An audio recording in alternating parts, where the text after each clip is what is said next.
सभी बंधुओं को नमस्कार। एस्ट्रो आचार्य चैनल में आपका स्वागत है। बंधुओं, सावन मास में नाग पंचमी का त्यौहार आता है, जिसमें संपूर्ण देश में नागों की पूजा की जाती है। आज मैं आपको नागों की उत्पत्ति की पौराणिक कथा के साथ वर्ष 2021 में नाग पंचमी कब है व इसकी पूजा का मुहूर्त, पूजा विधि व नाग पंचमी में काल सर्प दोष के निवारण के कुछ घरेलू उपाय बताऊंगा। चलिए प्रारंभ करते हैं। सबसे प्रथम, नागों की उत्पत्ति। सांपों को ब्रह्मा जी का वंशज माना जाता है। वाराह पुराण व महाभारत के आदि पर्व के अनुसार ब्रह्मा जी के पुत्र कश्यप के 13 पत्नियां थीं। इनमें से प्रमुख 4 पत्नियों में से अदिति ने देवों को, दूसरी पत्नी बनीता ने गरुण को, तीसरी पत्नी कद्रु ने नागों को और चौथी पत्नी खसा ने दानवों को जन्म दिया। तीसरी पत्नी कद्रु ने महर्षि कश्यप के वरदान से 1000 नागों को जन्म दिया। लेकिन कद्रु से जन्मे प्रमुख 8 नागों के जो नाम हैं वो हैं अनंत, जिन्हें शेषनाग भी कहते हैं, दूसरा वासुकी, तीसरे तक्षक, चतुर्थ करकोटक, पंचम पदम, छठवां महापदम, सातवां शंख और 8वां कुलिक। इन्हें ही नागों का अष्टकुल कहा जाता है। कद्रु से जन्मे नागों में सबसे पराक्रमी शेषनाग थे, जिन्हें अनंत भी कहा जाता है। ब्रह्मा जी के आशीर्वाद से शेषनाग ने पृथ्वी को अपने फन पर धारण कर लिया और भगवान विष्णु के सानिध्य में रहना स्वीकार किया। इसी कारण भगवान विष्णु शेषनाग की शैया पर विराजते हैं। भगवान श्री कृष्ण के बड़े भाई बलराम और भगवान श्री राम के छोटे भाई लक्ष्मण शेषनाग के अवतार हैं। कद्रु के दूसरे नाग पुत्र वासुकी को नागों का राजा माना जाता है। वासुकी भगवान शिव के परम भक्त हैं। इसी कारण वासुकी नाग भगवान शिव के गले की शोभा पाते हैं।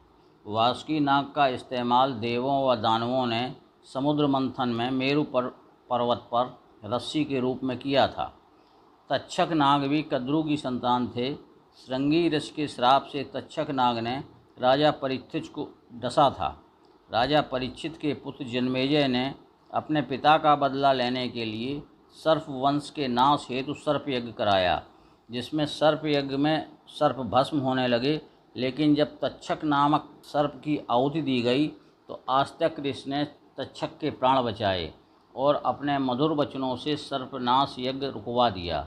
जिस दिन आस्तिक ऋषि ने तक्षक नाग की जान बचाई, वही दिन सावन मास के शुक्ल पक्ष की पंचमी थी।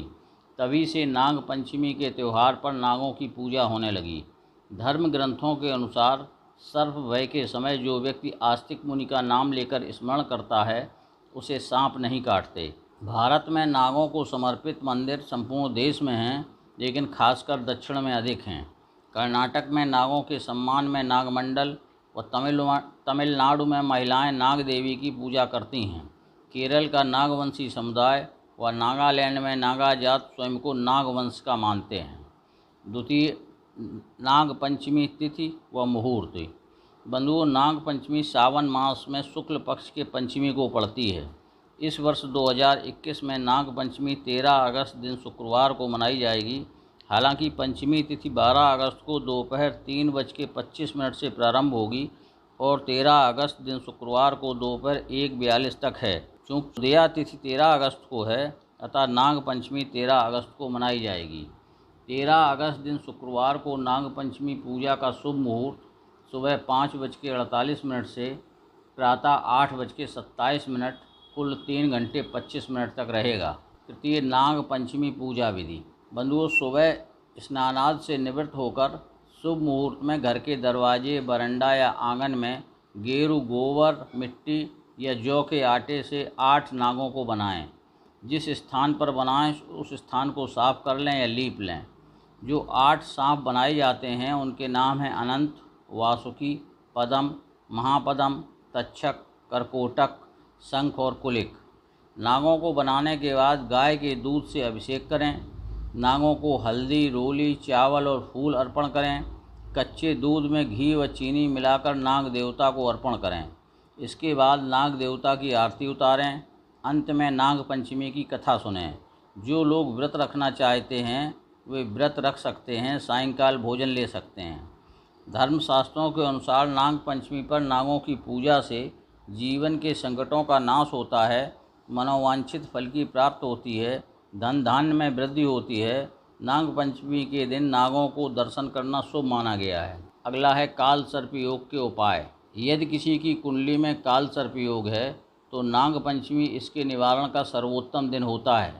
कुंडली में यदि राहु और केतु के बीच बाकी सातों ग्रह आ जाएं तो काल सर्प योग बनता है। इस योग का सबसे सामान्य व अशुभ प्रभाव यह होता है कि जातक का कोई भी कार्य सरलता से पूर्ण नहीं होता। बाधाएं, झंझट, तनाव, बीमारी के साथ उन्नति व प्रगति रुक सी जाती है। राहु और केतु के कुंडली के 12 भावों में स्थित के अनुसार काल सर्प योग 12 प्रकार का होता है। यदि किसी की कुंडली में काल सर्प योग है तो किसी आचार्य से नाग पंचमी के दिन इसका निदान करा लें। यदि आचार्य से न करा सकें तो कुछ घरेलू उपाय बता रहे हैं जिन्हें आप नाग पंचमी के दिन कर सकते हैं। पहला उपाय है नाग पंचमी के दिन नाग देवताओं की पूजा कर पंचमुखी रुद्राक्ष की माला धारण कर काल सर्प यंत्र की पूजा करें। दूसरा है नाग पंचमी के दिन ओम नमः शिवाय या रुद्राष्टक या महामृत्युंजय का जाप करें। तीसरा है नाग पंचमी के दिन पक्षियों को दाना और चींटियों को आटा खिलाएं। चतुर्थ है नाग पंचमी के दिन जौ और चांदी या लोहे की नाग नागिन बनवाकर बहते पानी में प्रवाहित करें। पांचवा है दरवाजे पर चांदी का स्वास्तिक लगाकर काल भैरव की पूजा करें। छठवां है रात में तकिए के नीचे मोर पंख रखें और सुबह निकालकर पर्स में रख लें। सातवां है कोयले को बहते जल में प्रवाहित करें। बंधुओं, इन उपायों में जो भी आपको सुविधाजनक लगे वह करें। यदि आप सभी उपाय कर सकें तो बेहतर है। आशा है अनुकूल फल प्राप्त होगा। नाग पंचमी के दिन क्या ना करें। ध्यान रखें, नाग पंचमी के दिन मिट्टी खोदना निषेध है। बेहतर रहेगा कोई नया पौधा नाग पंचमी के दिन न लगाएं, क्योंकि बिना मिट्टी खोदे पौधा नहीं लग सकता। किसी सांप, जीव जंतु को बिल्कुल न मारें। घर में क्लेश न करें। सुई धागे से कोई कार्य नाग पंचमी के दिन न करें। बंधुओं, संक्षिप्त समय में मैंने आपको नाग पंचमी से संबंधित सभी प्रमुख विषयों को बताया। आपको वीडियो कैसा लगा कमेंट में बताइए। साथ ही जिन बंधुओं ने अभी तक चैनल सब्सक्राइब नहीं किया है उनसे अनुरोध है कृपया चैनल को सब्सक्राइब करें, वीडियो को लाइक और शेयर करें, नोटिफिकेशन बेल को भी दबाएं जिससे हमारे सभी वीडियो तत्काल आपको मिलते रहें। सभी को पुनः नमस्कार, धन्यवाद।